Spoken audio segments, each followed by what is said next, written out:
Ketika kita sedang berbicara tentang kebebasan berekspresi dan menyampaikan pendapat di rezim Jokowi, sebenarnya ini adalah hal yang luar biasa menarik gitu. Karena akar permasalahannya mampu kita lihat dalam bertahun-tahun ke belakang, bahkan sebelum kehadiran Pak Jokowi. Tapi luar biasanya Pak Jokowi kembali melanggengkan itu tidak hanya dalam satu kali periode masa jabatan, tapi dua kali periode masa jabatan gitu. Kalau ngomongin angka, data, dan fakta, teman-teman tentu punya internet, punya perambahan masing-masing untuk bisa melihat bahwa banyak sekali data dan fakta mengenai indeks demokrasi Indonesia, angka ketakutan berbicara, dan lain sebagainya gitu.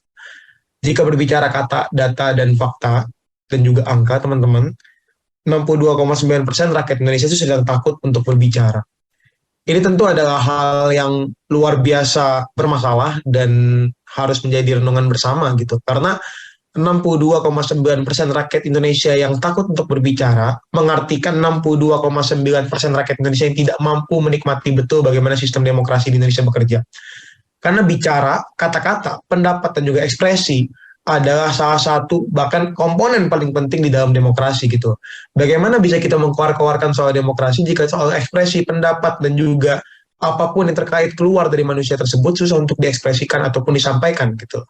Karena demokrasi berarti semua orang punya peranan untuk dapat menyampaikan apa yang dia inginkan, apa yang dia maksudkan, dan apa yang dia rancang sejak lama gitu. Dan jika dengan berpendapat saja tidak bisa untuk disampaikan, bagaimana kita bisa berkoar-koar soal demokrasi di Indonesia gitu. Dan juga teman-teman secara konkret bisa melihat banyak sekali peristiwa-peristiwa di era Pak Jokowi Maruf Amin selama 3 tahun menjabat yang sangat erat dengan kata penyusutan ruang sipil gitu. Kita baru mulai mengenal kata penyusutan ruang sipil ya di periode Pak Jokowi Maruf Amin. Setidaknya baru mulai tenarlah kata-kata tersebut gitu misalnya. Shrinking civic space, penyusutan ruang sipil gitu. Yang mana berarti ada ruang-ruang sipil masyarakat, ruang-ruang kebebasan masyarakat yang sedang diberangus, yang sedang direnggut, yang sedang disusutkan, dikecilkan oleh pemerintah ataupun penguasa gitu. Sehingga ruang-ruang sipil yang seharusnya menjadi ruang paling aman untuk ekspresi itu bermekaran dan tumbuh kembang, nyatanya menjadi ruang-ruang yang paling tidak aman untuk semua gagasan berkembang gitu.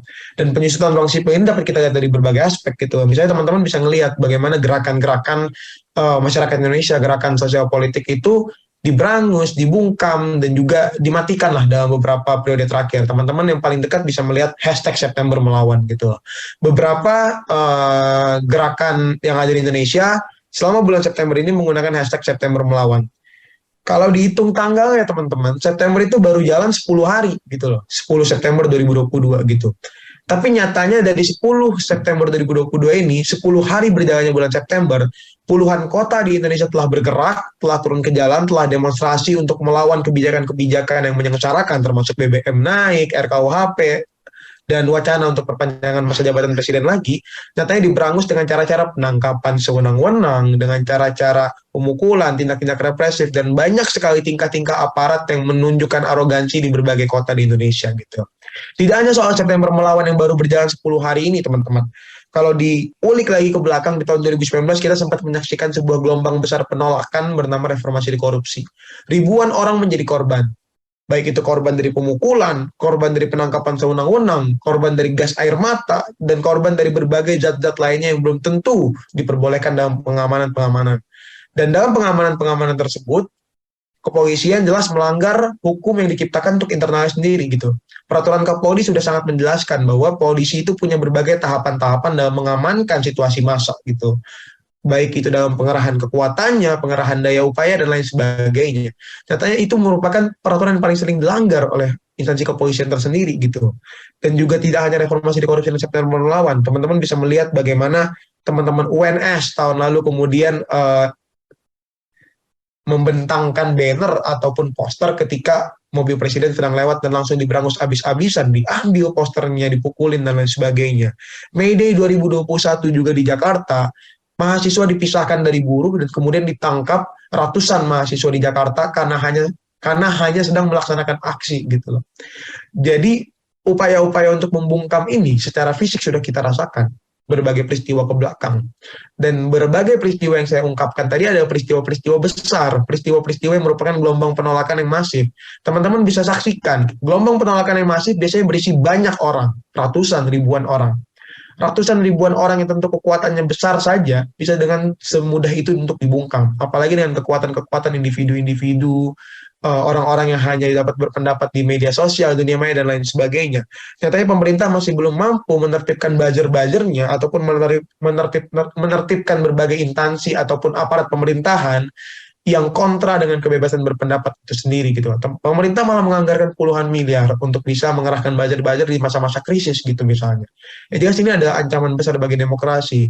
Harusnya argumentasi di dalam demokrasi kita balas dengan saling adu gagasan, bukan cacian ataupun makian oleh karena buzzer-buzzer yang kita belum tentu tahu bentuknya gimana gitu loh teman-teman. Dan juga kita bisa melihat banyak lagi gitu loh pola-pola pemberangusan kebebasan berekspresi dan kebebasan berpendapat di rezim Jokowi ini, teman-teman.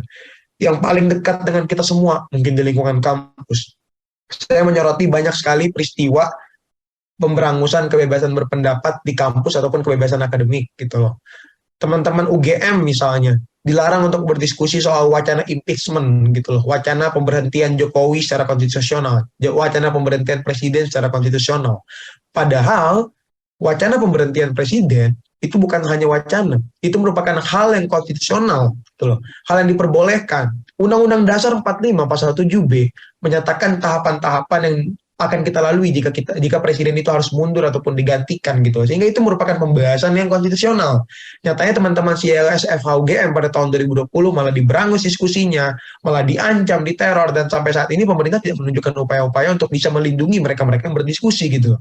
Sehingga ini menunjukkan keberpihakan pemerintah. Pemerintah hanya cepat untuk isu-isu yang sekiranya merugikan bagi pemerintah, sedangkan untuk hal-hal terkait perlindungan masyarakat dalam kebebasan berpendapat dan berekspresi seringkali lamban gitu. Teman-teman juga bisa melihat banyak sekali diskusi-diskusi di kampus yang diberangus dan juga banyak sekali intervensi-intervensi pemerintah terhadap kehidupan kampus yang seringkali membahayakan mahasiswa dan kebebasan berekspresinya di dalam koridor akademik gitu. Sehingga untuk berbicara soal bagaimana sih rapor demokrasi Jokowi Ma'ruf ini selama 3 tahun, bagaimana keadaannya sekarang, semua kata-kata dan poin yang saya ucapkan sudah bisa menggambarkan bahwa salah satu publikasi dari BEM UI di tahun ini itu benar gitu, menuju Indonesia mundur. Bagaimana demokrasi itu digambarkan sebagai roda yang berputar tapi ke belakang gitu. Kita tidak mampu untuk menghadirkan demokrasi yang sehat. Kita tidak mampu untuk menghadirkan demokrasi yang saling adu gagasan. Pemerintah malah mengeluarkan daya upaya untuk saling berbagi cacian dan makian di media sosial gitu. Pemerintah malah menggunakan kekuatan dan daya upayanya untuk bisa memberangus baik secara fisik maupun virtual. Sehingga untuk ngomongin soal kebebasan berekspresi, jelas kita masih sangat jauh dari kata ideal. Karena bahkan ruangnya pun tidak disediakan gitu. Bagaimana bisa terjadi demokrasi dan juga kebebasan berekspresi jika ruangnya tidak bisa diberi gitu. Bahkan ruang tersebut disempit-sempitkan melalui upaya-upaya pemerintah yang kita kenal sebagai penyusutan ruang sipil gitu.